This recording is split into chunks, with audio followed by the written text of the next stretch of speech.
Hello friends, आपका जेके biology class में स्वागत है। और आज के हम इस वीडियो में मेम्ब्रेन प्रोटीन जो कि फ्लूइड इन नेचर होते हैं, डायनेमिक इन नेचर होते हैं, स्टैटिक नहीं होते हैं, डिफ्यूज करते हैं, इसके बारे में हम लोग देखेंगे। कौन सा जो क्लासिकल एक्सपेरिमेंट था इस बात को बताता है कि मेम्ब्रेन फ्लूइड नेचर के होते हैं, और साथ ही साथ वो क्लासिकल एक्सपेरिमेंट कैसे किया गया था। साथ साथ हम देखेंगे कि मेम्ब्रेन के फ्लूइडिटी को जो डिफ्यूजन नेचर के होते हैं उसका मेजरमेंट हम लोग कैसे करते हैं। और ये दोनों point examination point of view से काफी महत्वपूर्ण हैं और डिफरेंट तरह के कॉम्पिटिटिव एग्जामिनेशन में से सवाल पूछे जाते हैं। और मैं इसके बारे में भी चर्चा करूंगा कि किस तरह के सवाल आपसे पूछे जाते हैं। तो आइए हम लोग देखते हैं उस क्लासिकल एक्सपेरिमेंट जो कि फायर एंड ईडिन के द्वारा किया गया, और साथ साथ मेजरमेंट टेक्निक जिसको हम लोग फ्रेप के नाम से भी जानते हैं, fluorescence recovery after photo bleaching. तो इसके बारे में हम लोग देखते हैं और समझते हैं। तो आइए सबसे पहले हम लोग देखते हैं कि मेम्ब्रेन प्रोटीन डिफ्यूज नेचर के होते हैं, फ्लूइड नेचर के होते हैं, डायनेमिक होते हैं। जो क्लासिकल एक्सपेरिमेंट इस बात को बताता है फायर एंड ईडिन के द्वारा किया गया था। तो उन्होंने क्या किया, सबसे पहले माउस के जो मेम्ब्रेन प्रोटीन है उसके अगेंस्ट उन्होंने एंटीबॉडी प्रिपेयर किया। सिमिलरली उन्होंने ह्यूमन मेम्ब्रेन प्रोटीन के अगेंस्ट एंटीबॉडी बनाया। और एंटीबॉडी है क्या? एंटीबॉडी क्या है? स्पेसिफिक प्रोटीन को बाउंड करते हैं। जैसे अगर हमने एंटीबॉडी माउस मेम्ब्रेन प्रोटीन के अगेंस्ट बनाया है तो इसको एंटीबॉडी इस मेम्ब्रेन प्रोटीन को बाउंड करेंगे। ठीक उसी तरीके से ह्यूमन सेल के मेम्ब्रेन के अगेंस्ट जो एंटीबॉडी बना वो ह्यूमन सेल के मेम्ब्रेन को बाउंड करेगा। इस एंटीबॉडी को उन्होंने लेबल किया। किससे लेबल किया? फ्लोरोसेंस डाई से लेबल किया।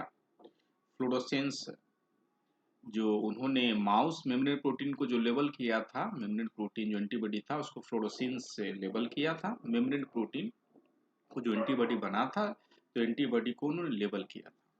साथ ही साथ उन्होंने जो एंटीबॉडी बनाया माउस के मेम्ब्रेन प्रोटीन के अगेंस्ट उन्होंने उसको रोडामिन डाई से लेबल किया था। और ऐसा इसलिए किया था ताकि उस मॉलिक्यूल्स को फ्लोरोसेंस माइक्रोस्कोप की मदद से देखा जा सके कि उसका क्या लोकलाइजेशन है। अब देखते हैं, बात करते हैं। उन्होंने माउस सेल लिया और ह्यूमन सेल लिया और दोनों को सबसे पहले फ्यूज किया। तो आप देख सकते हैं ये माउस के मेम्ब्रेन प्रोटीन है और ये ह्यूमन सेल के मेम्ब्रेन प्रोटीन है, और दोनों को फ्यूज किया। फ्यूज करने के बाद आप देख सकते हैं कि माउस का जो प्रोटीन है एक साइड में लोकलाइज है और यहाँ क्या है, ह्यूमन सेल का मेम्ब्रेन प्रोटीन जो आप देख सकते हैं लोकलाइज है।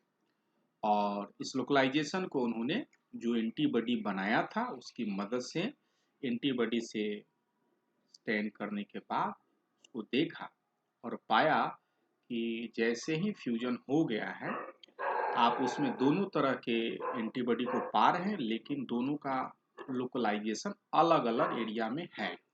लेकिन अगर इसी को हम लोग कुछ देर के लिए इंक्यूबेट कर देते हैं अबाउट 40 मिनट, और उसके बाद उन्होंने देखा क्या कि जो मेम्ब्रेन प्रोटीन माउस के और ह्यूमन के मेम्ब्रेन प्रोटीन है मिक्स हो गए। पहले इधर ही पाए जा रहे थे और जबकि अब आप इधर भी देख सकते हैं माउस के और ह्यूमन के दोनों मिक्स हो गए एक दूसरे साइड। तो ये बताता है कि मेम्ब्रेन प्रोटीन जो होते हैं डिफ्यूज नेचर के होते हैं। तो हमने इस पूरे एक्सपेरिमेंट में देखा और सीखा कि मेम्ब्रेन प्रोटीन डिफ्यूजन नेचर के होते हैं, डायनेमिक नेचर के होते हैं, फ्लूइड नेचर के होते हैं, मतलब एक जगह से दूसरी जगह मूव करते हैं। अब थोड़ा सा बात और हम लोग समझ लेते हैं कि अगर मेम्ब्रेन प्रोटीन की डिफ्यूजन की बात करें तो ये किस तरह का डिफ्यूजन के बारे में डिफ्यूजन को शो कर रहा है। तो ये लैटरल डिफ्यूजन की बात करते हैं। लैटरल डिफ्यूजन मतलब मेम्ब्रेन के अक्रॉस जो मूवमेंट हो रहा है उसकी बात करते हैं। ये मेम्ब्रेन के एक ही मेम्ब्रेन पर एक मोनोलेयर पर जो डिफ्यूजन हो रहा है उसी की बात करते हैं। एक लेयर से दूसरे लेयर में, दूसरे लेयर से पहले लेयर में जा रहा है, या साइटोप्लाज्मिक फेस से इनर फेस और इनर फेस से साइटोप्लाज्मिक फेस, एक्स्ट्रा सेलुलर से साइटोप्लाज्मिक फेस और साइटोप्लाज्मिक से एक्स्ट्रा सेलुलर फेस की बात नहीं कर रहे, ये हमारा लैटरल डिफ्यूजन की बात कर रहे हैं।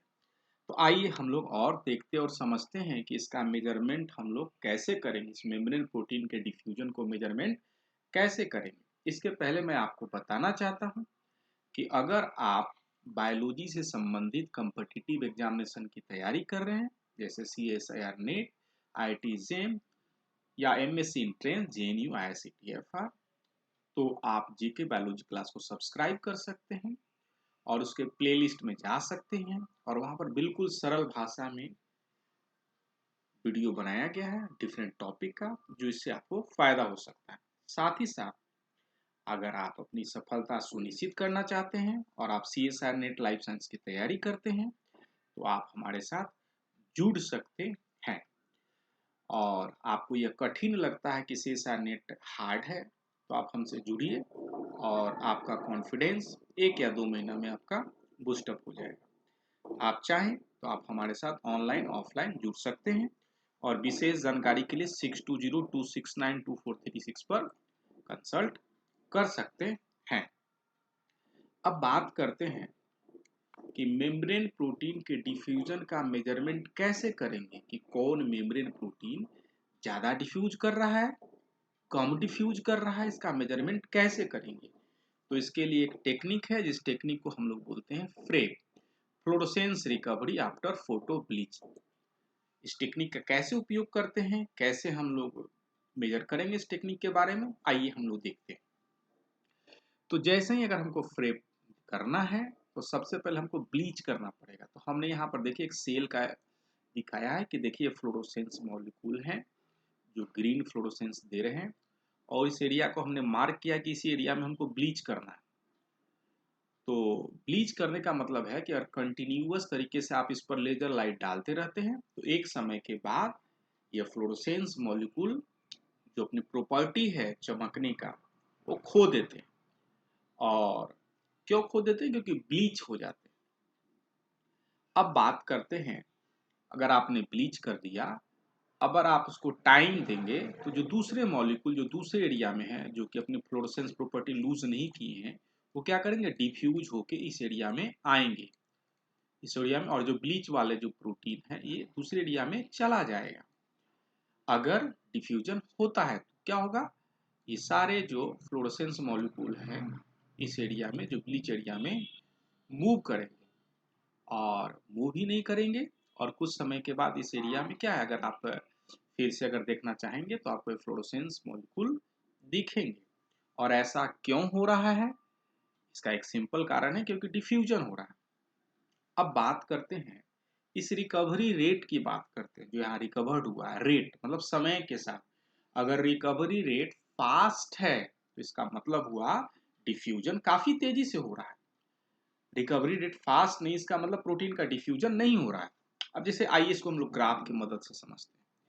हमारा, आप देख सकते हैं इस एक्सेस पर फ्लोरोसेंस इंटेंसिटी की बात की गई है, वाई एक्सेस पर, और एक्स एक्सेस पर टाइम की बात की गई है। इनिशियली जो भी है फ्लोरोसेंट इंटेंसिटी इस एरिया में 100 यूनिट माना गया है, और आपने ब्लीच करने के बाद ऑलमोस्ट देख रहे हैं कि 100 यूनिट से 80 यूनिट आ गया है, मतलब ब्लीच हो गया। अब इसको थोड़ा समय दीजिए, और समय देखने के बाद क्या होगा कि ये आपका देख रहे हैं कि एक रिकवरी रेट दिखा रहा है कि रिकवर्ड हो गया, और फाइनली जो जो ब्लीच वाला एरिया था वो रिकवर्ड हो गया।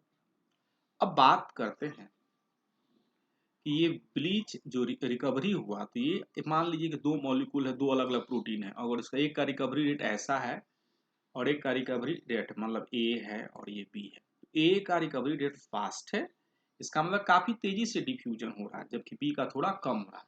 मान लीजिए कोई एक ऐसा मॉलिक्यूल है जो रिकवरी रेट ऑलमोस्ट नेग्लिजिबल दिखा रहा है कि रिकवरी रेट नेग्लिजिबल हो रहा है। इसका मतलब क्या है कि प्रोटीन जो है डिफ्यूज नहीं कर रहे हैं वो प्रोटीन, मतलब। और ऐसा क्यों हो सकता है? ऐसा इसलिए हो सकता है कि मान लीजिए कोई प्रोटीन कोवेलेंटली अटैच है, जैसे साइटोस्केलेटन एलिमेंट से, तो उनके लिए डिफ्यूजन इतना आसान नहीं होगा।